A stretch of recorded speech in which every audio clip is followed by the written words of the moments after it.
This is a dream hand in a dream spot. I'm going to go for a little ISO here, right? We're just going to take it a bit up top. What I don't want to have happen is call and we go 6 ways to flop, right?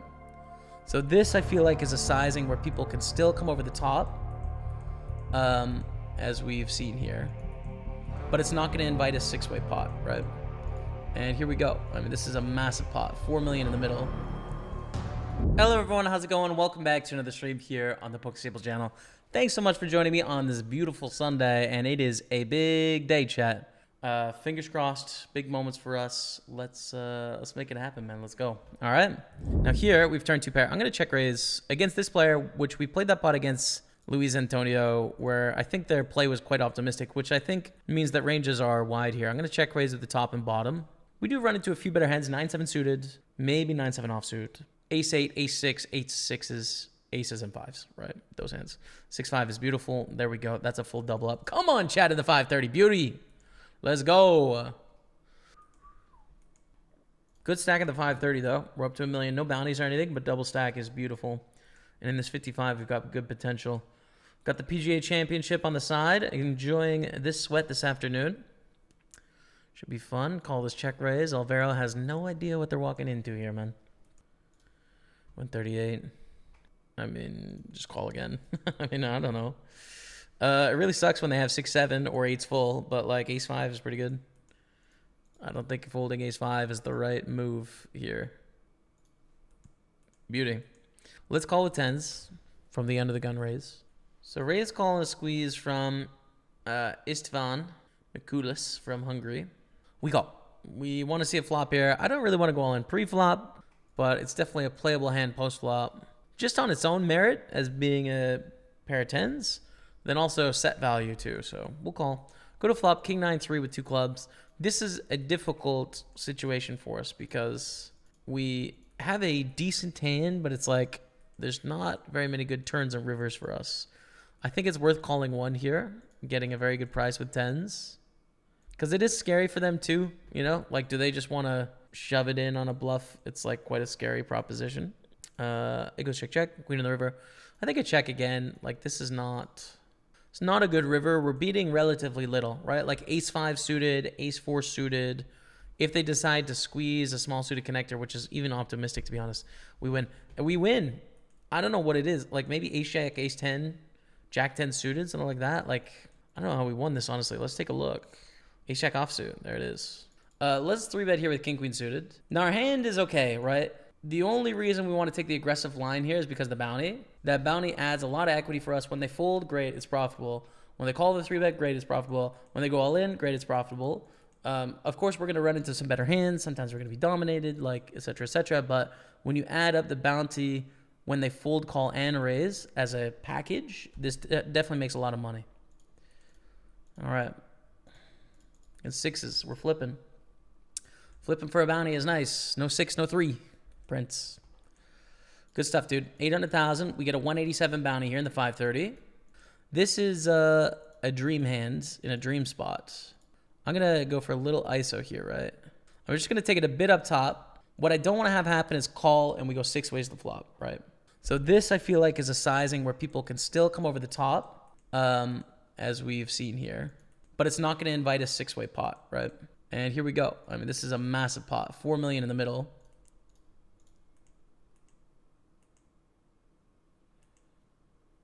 Let's go. Aces. Very deep here against Elmao. I'm going to limp raise here. Because I think we're at a stack depth where if we make it like 105 and they call, they can actually leverage their stack pretty well in all-in pots, right? And let's limp re-raise this to 345. 360 sounds good. Whereas if we do this and they call, now all of a sudden they've got like 2 stack to pot ratios behind, you know? And ace king can 3-bet here, can also call here. I'm going to call some really good squeeze opportunities behind for a few players, which is exciting, you know? We'd love a chance at this 375 bounty or this 375 bounty. If we 3-bet, we're going to force them out of the pot quite often. And or take a squeeze opportunity like maybe a pocket 8s, pocket 7s, and make it a fold if we 3-bet. So I like going for the slow play here. Thomas. Folds. All right. So none of that happens. We go to a Jack-Jack-10 flop, which is okay. It's like we've got a gutter to the nuts and 2 overcards. Check is better, I think. 6 on the turn. Bet 120 we call. Fold the river, I guess, man. I guess fold the river. And this is all of a sudden the most exciting stack of the day because this is 7x starting stack with 313 in bounties. I mean, you can't just convert it to Chippy V of like, oh, the stack is worth like $3,500. It doesn't work like that, but it's probably worth like 2,500 or something, you know? Which is nice, you know? Like, damn, dude, we've made a lot of equity here. 187 bounty. They shove for 8 blinds for sure. We gamble. Good luck. Against Thomas. We are dominated. Tomas. Jack. Ooh, queen. Jack, queen. Jack, queen. 8. Pog. No. No. Not quite. 3-bet call is an option, but I feel like with ace jack, we're okay to just call here pre-flop too. Go to flop of ace 5 deuce. With half pot, I call. We're like kind of under repping our hand a bit here, you know? Like we're probably supposed to check raise flop some on this ace 5 deuce. We're really high up in our range in general. We don't have ace king and ace queen in our range very often at all, but we do have 3-4 suited, which they don't have. We have ace 5 offsuit, which they don't have. We have ace deuce offsuit, which they don't have. So we have some nice, like, really strong hands in our range. And ace jack's pretty decent as well. Get another bet at 225. I think the answer is clear. Just call here and then decide on the river. And we take it down when it goes check, check. Okay. I get 320 here with ace queen off. Day 2 is in 23 hours and 15 minutes tomorrow. And we get a long, take it a call. King 10-7 on the flop. Let's bet 260. And then a really tough spot on the turn, I think, as to whether we can continue or not. King, queen, king, jack are not folding. Wow. This is wow. Incredibly difficult spot, I think, because they definitely do have some hands that are just stacking off here. We pick up a lot of equity, but not equity that can check call and all in. I'm going to check fold, I think. Hopefully it goes check, check. Even though that hand we pick up equity, we don't draw to the nut club, which is a problem. They can have ace high flushes here. And I think we're just going to get called too much when we shove. It goes check, check. We'll check down. And maybe they have ace jack with the naked ace of clubs. Okay. King deuce suited has used or seen used. It's not a big deal. Jacks against queens. We lose here. Well, unlucky. 2.5 million. Oh, with a7 suited. Hopefully it goes well. I'll fold here on the turn. Ace jack. They're all in for 9 blinds with a 187 bounty. We want to gamble for this year. We could call and fold to Boris, and then call the rest. I mean, that's probably better than ISO shoving.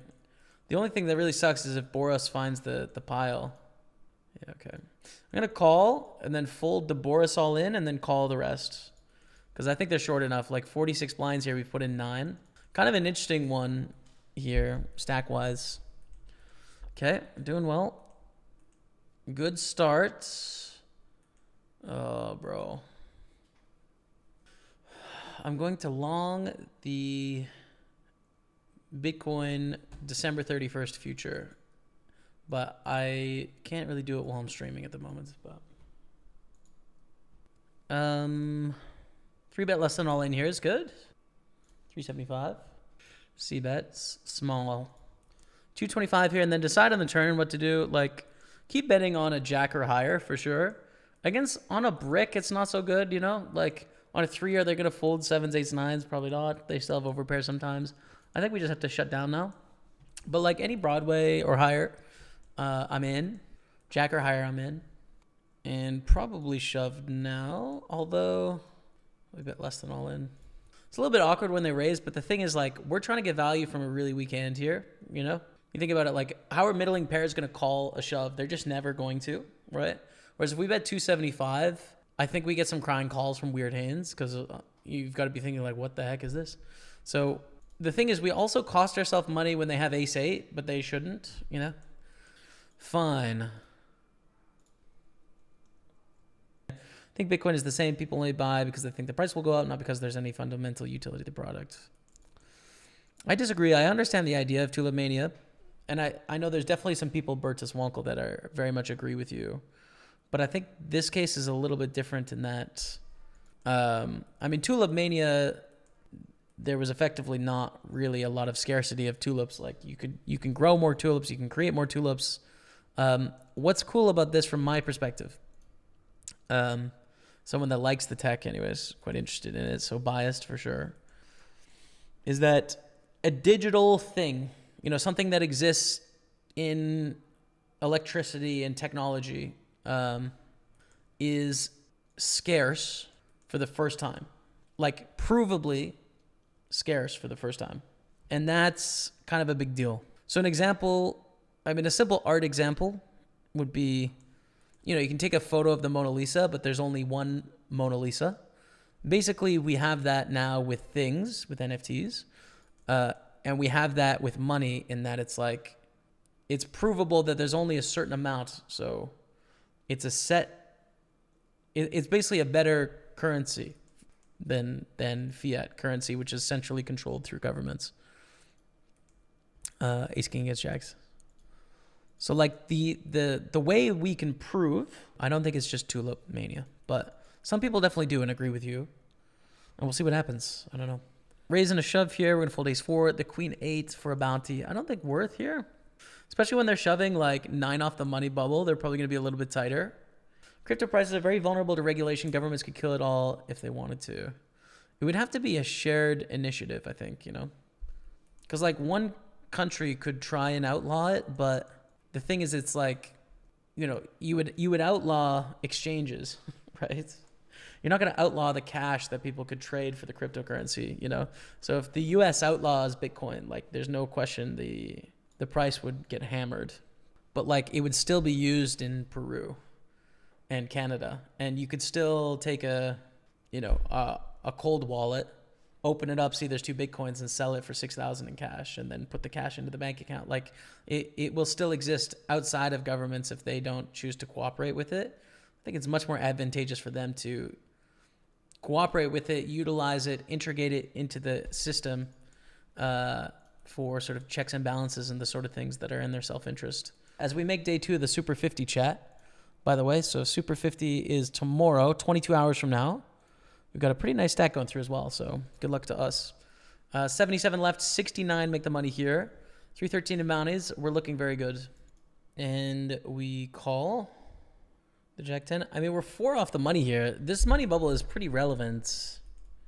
I don't think the upside is as high as the downside here.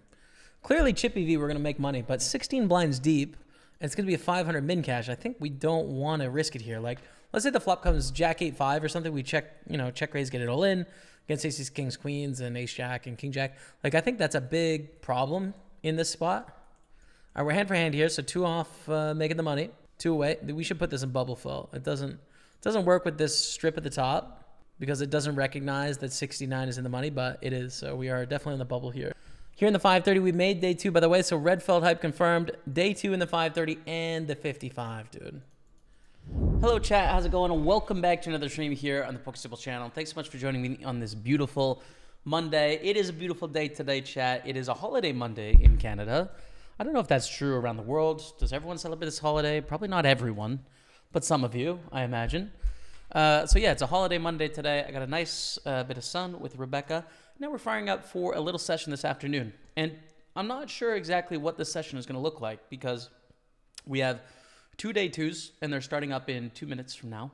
And if we run deep in them, it'll be a full session. There's the final table of these events on Tuesday. So we could go all the way for, a 6-7 hour session until we play to the final table, or they could be over kind of quickly. Either way, it's going to be really exciting, I think, and really fun. So let me take you to the tables now as they've just popped up here. So they're both knockout tournaments as we get started here in green. Okay, right.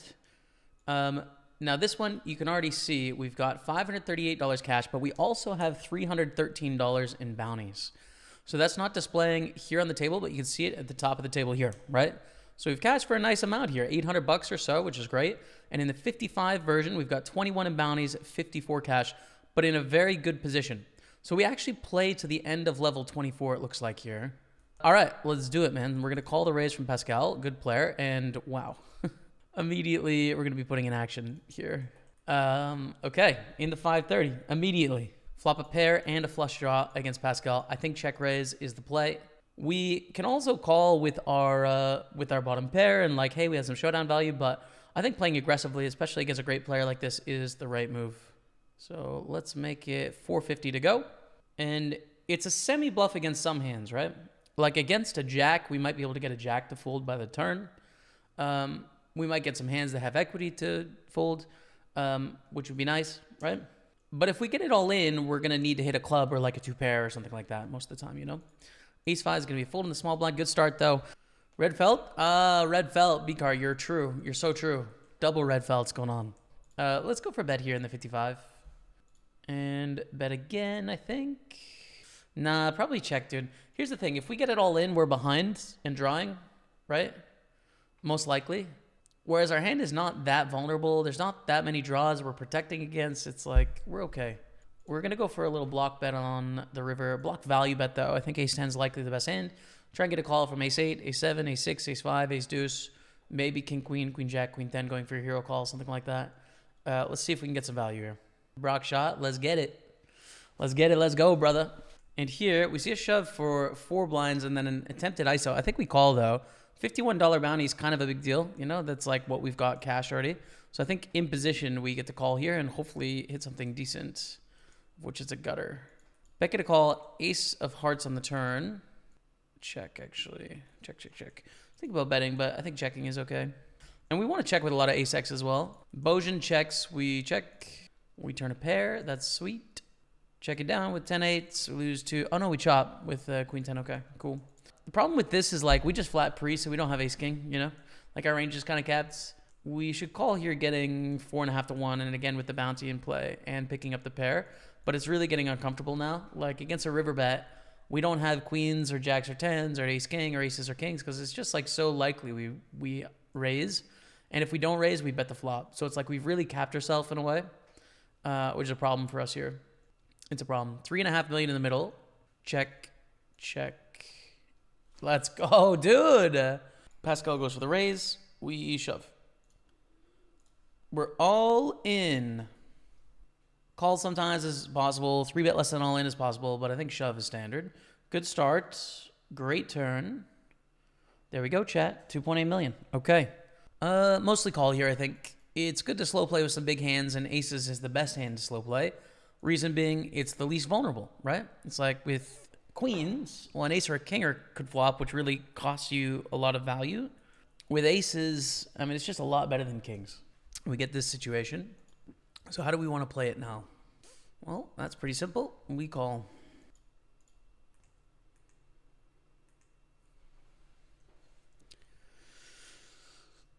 Big spot. Come on, let's go. It's really quite awkward here. So what to do? I think we try and ISO it a bit. Make it 600K. Against like one shove here, it's a very tough spot, right? It's really, really hard.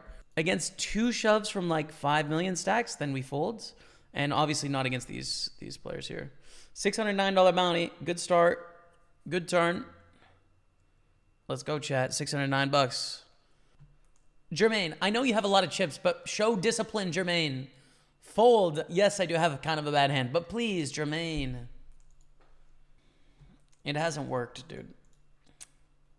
It's so frustrating because then I just bet here. Jermaine calls. We want to bet a sizing where we could probably shove turn if we want to. So we're going to bet just a little over half pot. This puts enough in where we can jam the turn comfortably. But of course we have jack high, which is not so good. Jermaine has heaps of chips. Probably not in a folding mood with 6-6, you know? Probably not. Probably not even in a folding mood on the flop with like ace queen is the problem, right? We take it down, thank goodness. Oh my goodness.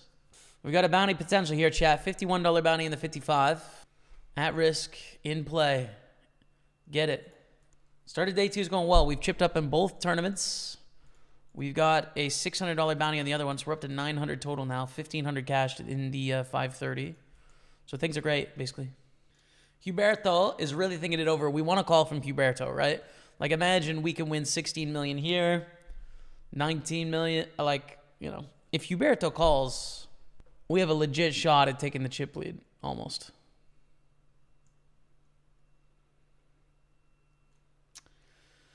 Huberto makes the fold.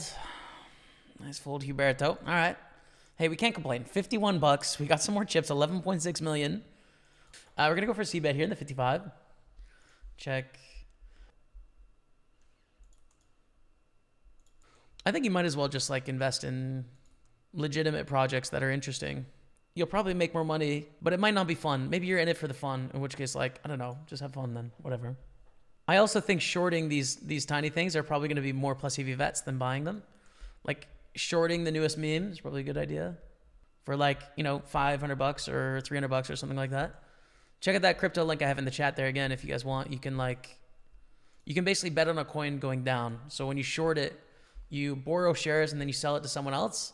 And then when you buy them back, if the price went down, you get them back for a cheaper price. So you split the difference. You basically get the money that's going down. But you got to remember as well, let's say you short something that's $1 a share.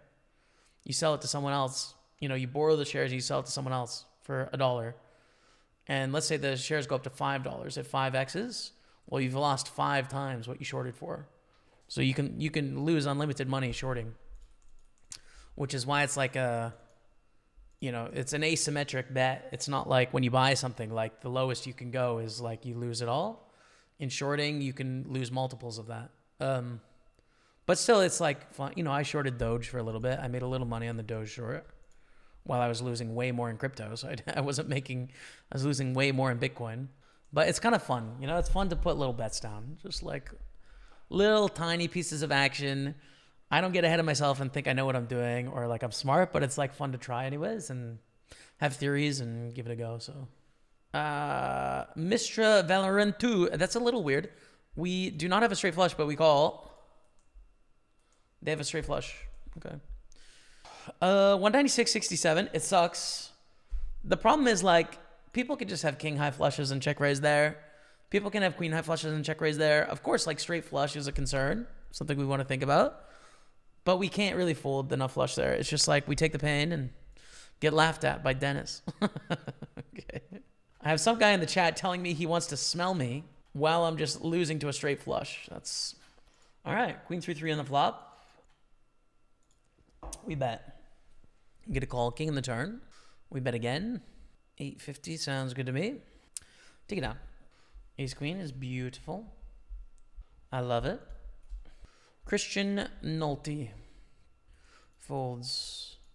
I guess raise ace queen off. Like I like raising ace queen off. If we're gonna limp raise, I would prefer the suited varieties of ace x. The flop is just lovely, dude. It's a lovely flop, chat. There's no other word for it. It's lovely. Let me take it down. All right. Mid raise and a call. We call as well. Hand's not very good, but we do cover for bounties. Trying to make big hands, you know. Checks around, 6 in the turn. This is a good card for a range. We want to block bet here, I think. Of course, we have a whatever hand with a pair of 10s, right? But like we're going to have the most 6s, so I think we should bet. Having a foundational knowledge of poker, is that going to give you an edge in the 530? Like, no. You're going to need a lot to get an edge in this. Is that going to give you an edge over your weekly home game? Oh, hell yeah. You're going to be crushing, you know? So it just kind of depends in relation to which, but it's important, and it's a good thing to have. Check call on the flop, turns a 9, check. And fold. King deuce off, not going to make the cut. We wait. What, 16, 32, 48. Fortunately, we'd have to fold to everyone except for Yulian, maybe. With the bounty, I think we have to call Yulian, but fold to everyone else is all in. Mihal. Ooh. Yeah, I think fold to Mihal as well. It sucks, man. This 312 bounty is nice, but these chips are worth a little bit too much, I think. I think jam. I was wondering if they were going to squeeze first, but yeah, I think jam is the play here with 10s. With 4 blinds dead here in the middle. So we're going to go for it. Good luck to us.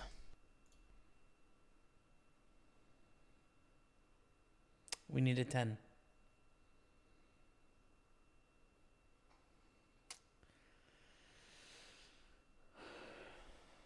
GG. 1657.92 is our finish. 125th place. Tough done there with the 10s. A lot of chips in the middle there. Thank you all so much for watching. Painful finish, but I think tens, squeeze spot, 2 stacks, sub 40. We're just in there. So that's all.